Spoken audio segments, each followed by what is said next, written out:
Today we're going to take a look at the top 25 vintage football card sales on eBay for November 2024. There was a few set breaks, so you're going to see a bunch of 1957 Topps and 1966 Philadelphia. And card number one on this list you probably won't predict because it's a 1986 Topps card, but it's not Jerry Rice, it's not Joe Montana, it's not Steve Young, and it is not Reggie White. So you'll have to see who has this dual 1010 autograph. All right, let's take a look at the list. All right, let's take a look at our top 25 cards. Only rules, no duplicate cards are allowed. Graded and raw cards are fine. And for vintage football, 1986 or earlier. We're going to start off with a Knox Ramsey, but a very short NFL career. But this is a very high grade in the 1950 Bowman set, and set collectors, well, they want to buy high grades. There's only 4 graded higher, and this is a pop 20 in that PSA grade. This sold slightly under $2,000. Joe Montana, kind of the polar opposite. He's a huge name, one of the greatest quarterbacks of all time. Autograph, the card is graded a 9 by Beckett with a 10 auto. This might have been a great deal because PSA 9 with an auto sells for $6,000. This one only sold for $2,100, and if you're on ComC, you could use a lot of credit towards something like this.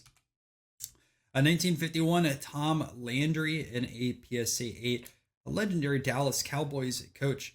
This sold for $2,112. PSA 9 is about $6,000. 7's $1,250. I've seen this card a few times in some of our past football videos. Fred Blentikoff, named after the college award for the best wide receiver. This one sold for $2,126. Average comps in an 8 is about $2,400. So someone got this a little bit cheaper. And PSA 7's around $1,000. All right, up next we have a 1959 Topps Willard Sherman in a PSA 10. Now this is only a pop 4. The last sale was around $2,200. But if you go one grade down, a little bit less quality, that's around a $60 card. Next we have a 1961 Bart Starr in a PSA 9. There's multiple fisheyes on this card. 22 PSA 9s out there. There's no 10s. PSA 8 is around $300. This sold for $2,250. 1933 Jim Thorpe, one of the few different sports that he played. This too sold for about $2,300, which seems about right. Line in the middle of the comps. You can find a 1 about $1,200. Although this too, it looks like there is a giant crease down at the bottom or a big scratch. 1981 Walter Payton in a PSA 10. This was a very low 10 sale. Just looking up some of the other 10s that have sold, they're anywhere from $3,300 to $4,000, and this sold for $2,300. So congrats whoever bought this, because you're going to make a nice profit if you are selling it, or congrats on grabbing this to your or adding this into your Walter Payton PC. All right, our next card is a Gale Sayers rookie. I was shocked at the sale because BCCG is on a different grading scale than a PSA or SGC or even like a BVG, BGS or CGC. And this sold for $2,300. Now this was a little bit higher price point than a PSA 8. I don't think you crack this and get a PSA 9. I think the buyer possibly thought that was the reason, but yeah, I'm not too sure on that. Also, to be careful with BCCG slabs because people have made fake slabs like that. BCCG is legit, right? They're meant to have cards kind of inserted into like repack boxes and things like that in the past. So it's good there, but scammers have made fake slabs. So be careful on that side of things. I'm not calling this one fake, but I would not pay PSA 8 price for a BCCG 9. That's my opinion, of course, and everyone's entitled to their opinion, but very risky. 1977 Topps Mexican Walter Payton. We featured another one of these, I think, last month. These are very tough. These are like the Vennies of vintage football cards. The last 6 sale that I could find was $411, but that was all the way back in 2017. These have gotten quite expensive. 1957 Leon Hart in a PSA 8. The last 8 sold at PWCC in 2023 for $186. And the previous 8 also sold in 2023 for $255. Now, there's not a lot of these that are high graded, right? There's 4 PSA 9s, there's 41 8s, but this one sold for $2,500. Not sure why it sold for $2,500, but it did. 1971 Terry Bradshaw also sold for close to a PSA 8 price. This is a BVG. Some people argue about the quality of BVG, whether it should be about the same or less. Some dealers will price it 1 or 2 grades lower. But regardless, just wanted to share what this was going for. About 2704. It doesn't look too bad. Typically, you see these with a ton of chipping here on the front. Joe Namath. This is 1968 tops in a PSA 9. There's 56 9s out there with 5 PSA 10s. A PSA 8 sells for about $500. This sold for $2,800. Jumping in the 12 spot, Mike Stratton, known for the hit heard around the world. This is the only 10 out there in the first comp of it. Sold for $2,900, but the last PSA 9 sold for $300 in 2021. Number 11, Alex Webster, another 8 that just surprised me. This sold for $3,000. The last 8 sold in January for $350, but there's another 8 that sold at REA for $900.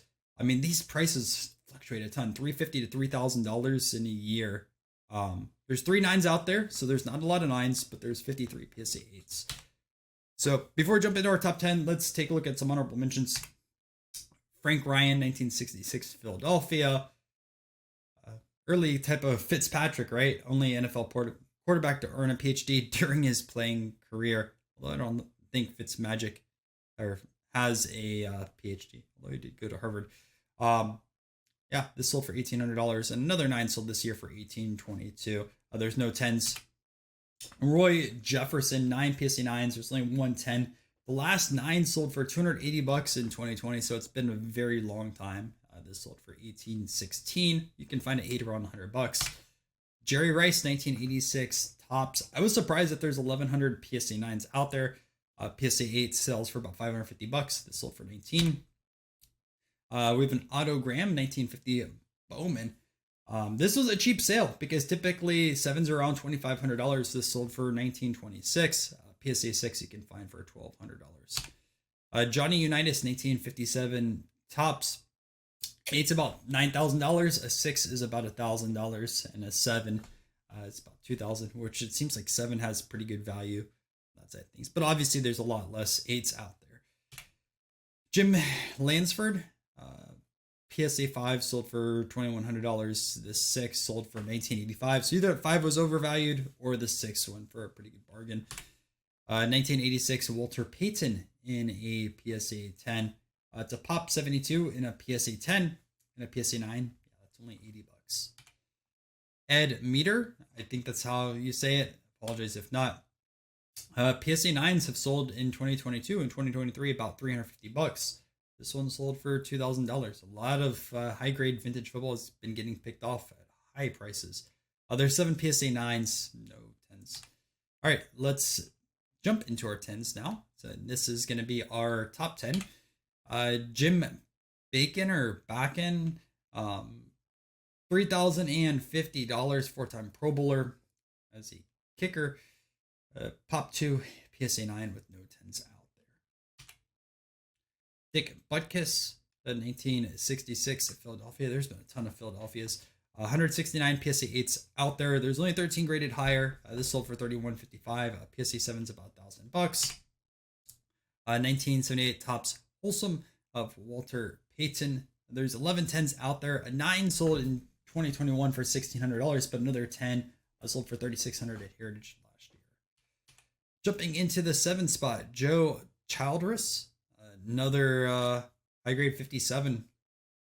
It's a pop 1 in a PSA 9. There's no 10s out there, so maybe that's the reason why this 8 sold for a lot. And this 8 sold for $1,227 in 2018. This sold for $3,500. Howard Ferguson, the pop 3 PSA 9, no 10s out there. And the last 9 sold for $2,361. Yeah, this is another 1965 Joe Namath in a BVG 6, about the price of a PSA 5. This sold for $37.66. 1976 Walter Payton, number 148 in a PSA 9 rookie card, $43.50. There's 739 PSA 9s out there. PSA 8 about $900. 1958 Jim Brown, 502 PSA 7s out there. At 6 you can find about $2,000. Sold for $5,000. Or number 2 spot, Red Grange, 1933 Sports Kings. 7's about $13,200. REA in 2023. The last 6.5, you go all the way back over a decade to 2013, where it sold for $1,600. And our highest sale, 1986 Bruce Smith dual 10s. There's only 2 10s with an auto out there. 58, 51. Hope you guys enjoyed this video. I'm going to put the last month's football video on the screen right now. Thank you to our channel members. I'm going to be a channel member. Feel free to sign up. And if you're new, make sure to subscribe. I put out a vintage football video every single month, and also cover vintage football at the different auction recaps. So if you like those, check that out as well. And I'll see you guys in another video.